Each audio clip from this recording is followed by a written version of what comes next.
73वें गणतंत्र दिवस के उपलक्ष्य में मंच पर उपस्थित सभी प्रशासनिक अधिकारीगण, तमाम दलों से पहुंचे हुए सभी राजनीतिक पार्टी पदाधिकारीगण, साथ में पूरे दरियावत ब्लॉक से पधारे हुए तमाम अलग अलग विभागों से पहुंचे हुए अधिकारीगण, पत्रकार बंधु, अन्य विद्यालयों से पहुंचे हुए सभी शिक्षक बंधुओं, मेरे सामने बैठे हुए इस दरियावत क्षेत्र के नौजवान भाइयों बहनों एवं मेरे सामने बैठा भारत का भविष्य मेरे भाइयों बहनों, आप सबको 76वें गणतंत्र दिवस की हार्दिक शुभकामनाओं के साथ में मैं हमारे उन पुरखों को याद करना चाहूंगा जिनकी बदौलत हमारे नसीब में ये दिन आया है। मैं साथ साथ में उन महान पुरखों के साथ साथ में उन तत्कालीन समय के नेताओं को भी याद करना चाहूंगा जिनकी वजह से हमें ये दिन मिला है। साथ साथ में आज के दिन आदिवासियों के एक बहुत बड़े महानायक कांटिया मामा भील की जयंती है। मैं इस मंच के माध्यम से उन्हें भी याद करना चाहूंगा। साथ साथ में आजादी के समय में जब औपनिवेशिक भारत के अंदर हम लोग एक आजादी के लिए लड़ाई लड़ रहे थे, तब हमें याद है ये देश की लड़ाई थी, ये आजादी की लड़ाई थी, किसी एक व्यक्ति ने नहीं लड़ी थी। इस आजादी के लड़ाई के अंदर हर एक की अपनी अपनी भागीदारी थी, चाहे वो किसी भी धर्म से रहा हो, चाहे वो किसी भी जाति से रहा हो, सबने अपनी अपनी हिस्सेदारी से ये लड़ाई लड़ी थी। देश आजाद होने के बाद में एक बहुत बड़ी चुनौती सामने खड़ी थी, इस देश की व्यवस्था को चलाए कैसे। और देश की व्यवस्था को चलाने के लिए बाबा साहब अम्बेडकर के नेतृत्व में और संविधान सभा के कई सदस्यों के नेतृत्व में एक बहुत बड़ा संविधान, लिखित संविधान जो आज हम सबको मिला है। इस संविधान से जिन महिलाओं को घर के चूल्हे खोले तक समझा जाता था और महिलाओं को सम्मान मिला, पढ़ाई लिखाई का अधिकार मिला और एक पुरुष के बराबरी का अधिकार मिला। महिलाओं के साथ साथ में हर वर्ग को ध्यान में रखा गया और साथ साथ में हमें एक आजादी के साथ साथ में देश के सम्मानित नागरिक बने ऐसा अवसर मिला, ऐसी व्यवस्था बनी, मौलिक अधिकार मिले जीने के लिए, साथ साथ में बेहतर कानून व्यवस्था मिली जिसके माध्यम से ये पूरा देश चल रहा है। आज हम सब आजादी की सांस ले रहे हैं। इस संविधान की वजह से हमें भी पढ़ने लिखने का अधिकार मिला और देश के अंदर जो सत्ता पहले औपनिवेशिक शासन के हाथ में थी, यह सत्ता प्रजा के हाथ में देने का काम संविधान ने किया। और इस संविधान के हाथ में जब प्रजा के हाथ में सत्ता हुई तो हम जैसे लोग भी आज उसके भागीदार बन पाए। आज मैं आप सबको याद दिलाना चाहूंगा कि आजादी की लड़ाई के बाद में जब हम लोगों के अंदर ऐसी मिठास थी कि कौन हिंदू है, कौन मुसलमान है, कौन सिख है, कौन ईसाई है, ये सवाल कभी पैदा नहीं होते थे। कौन जाति से गरीब है, कौन जाति से अमीर है, ये सवाल पैदा नहीं होते थे। हम सब ने अपनी हिस्सेदारी से देश अपना समझा था। इस देश की एक विविधता है कि अलग अलग इलाके में अलग अलग भाषाएं हैं, अलग अलग बोलियां हैं, अलग अलग धर्म है और अलग अलग विचारधाराएं हैं, अलग अलग मान्यताएं हैं, अलग अलग संस्कृति है। फिर भी इतने बड़े विशाल देश में हम सब एक है, हम सब भारत है, हम सब भारतीय है। ये हमारी सबसे बड़ी खासियत है।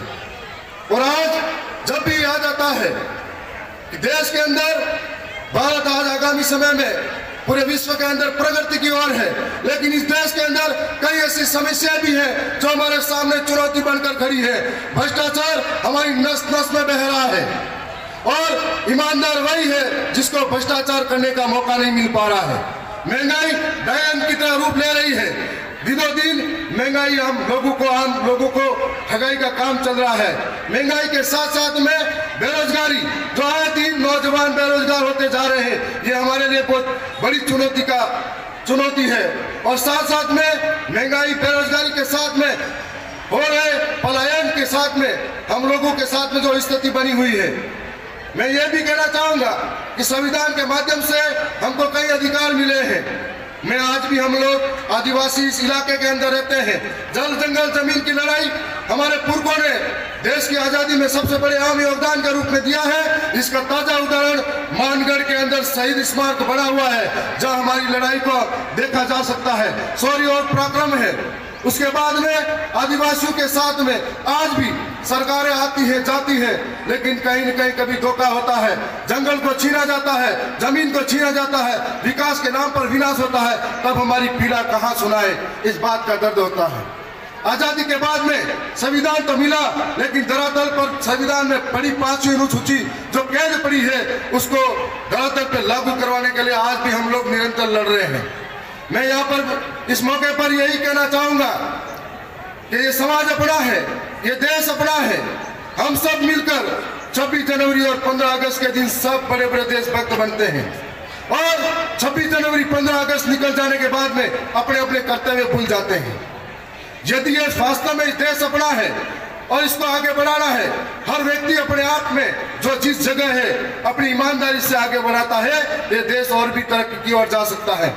मैं भी एक विधायक हूँ, मैं मेरी जिम्मेदारी पूरी तरह से समझता हूँ। ऐसे ही हर व्यक्ति अपनी जिम्मेदारी समझकर आगे आए तो इस देश को और तरक्की की ओर ले जा सकते हैं। मैं विधायक बनने के बाद में मैं एक साधारण परिवार से निकलने वाला हूँ। मैंने राजस्थान की सबसे बड़ी पंचायत में जाकर, चाहे गरीब हो, शोषित हो, वंचित हो या पीड़ित हो, हर एक की बात को राजस्थान की सरकार के सामने लेके गया हूँ। चाहे वो बेरोजगार हो, चाहे वो किसान हो, उन सबको पीड़ा लेके गया हूँ। और आज भी निरंतर आपके हक अधिकारों की लड़ाई को मैं निरंतर लड़ता जा रहा हूँ। मैं नवोदय विद्यालय संस्थान के अंदर पढ़ा हूँ।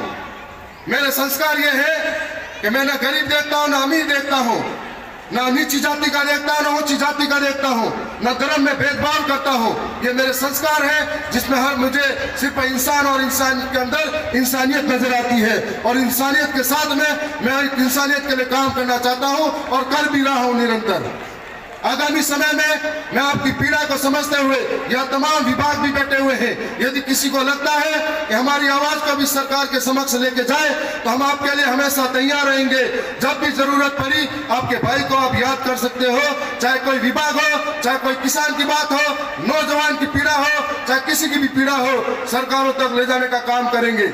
मैंने इस विधानसभा के अंदर स्वास्थ्य के साथ में शिक्षा को बढ़ावा देने का एक पहल किया है, और साथ साथ में मैं तमाम जनप्रतिनिधि यहाँ मंच पे बैठे हैं, हम सब प्रयास करेंगे कि सरकार की तमाम योजनाएं धरातल के निचले स्तर पर पहुंचे और आम जनता को इसका फायदा पहुंच पाए।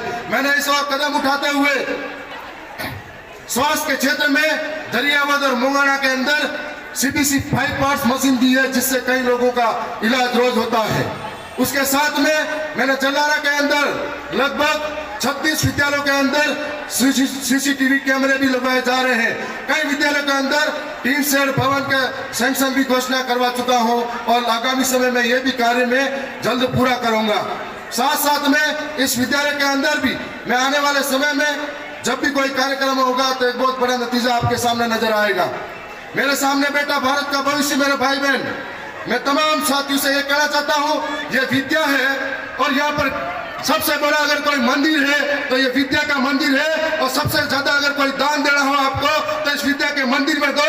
अगर ये पढ़ेंगे लिखेंगे आगे बढ़ेंगे तो सबका भला होगा, परिवार सक्षम होंगे, देश सक्षम होगा, और हर एक नागरिक सक्षम होगा, तो हम सब मजबूत बनेंगे, विकसित भारत बनेगा। यह भी कहना चाहूंगा कि हर वर्ष 26 जनवरी 15 अगस्त के दिन हम विद्यालय, जहाँ जहाँ अपना स्थानीय विद्यालय है, जहाँ जहाँ हमारे गांवों के अंदर विद्यालय है, इस शिक्षा के क्षेत्र में दरियावद विधानसभा के अंदर कई विद्यालय भवन की आवश्यकता है, कई टीन शेड की आवश्यकता है, कई बरामदे की आवश्यकता है, कई छतें पानी से टपकती है। तो हमारा जो जनप्रतिनिधि है हमारी तरफ से सहयोग करेंगे, सरकारों से मांग रखेंगे, लेकिन जितने भी भामाशाह बढ़ते जाए वो शिक्षा के क्षेत्र में आगे बढ़े और दिल खोलकर शिक्षा के लिए भामाशाह बनती, ये मैं उम्मीद करता हूं। मैं ये भी कहना चाहूंगा, आज के दिन में आप सबको, तमाम जो यहाँ पहुंचे हुए हैं, सबका हृदय की गहराई से धन्यवाद करूंगा। साथ में उनको याद करूंगा जो देश के सबसे बॉर्डर पे खड़े हैं, और इस देश के जवानों को याद करूंगा जिनकी वजह से हम सुकून से यहाँ सांस ले रहे हैं। मैं उन किसानों को याद करूंगा जिनकी मेहनत से हम अन्न उपाज कर खाते हैं, और जिन मजदूर को याद करूंगा जो आज इतने बड़े सारे स्ट्रक्चर बनाते हैं, मैं तमाम लोगों को याद करूंगा जो इस देश को बनाने में अपनी भागीदारी निभाते हैं। मैं आज अपने आप को सम्मानित और गर्व महसूस करते हुए मैं पुनः आप सबका धन्यवाद करूंगा। अंतिम पंक्ति के साथ में मैं अपनी वाणी को खत्म करूंगा कि काश मेरी जिंदगी में सरहद की कोई शाम आ जाए, काश मेरी जिंदगी में सरहद की कोई शाम आ जाए, काश मेरी जिंदगी मेरे वतन के काम आ जाए।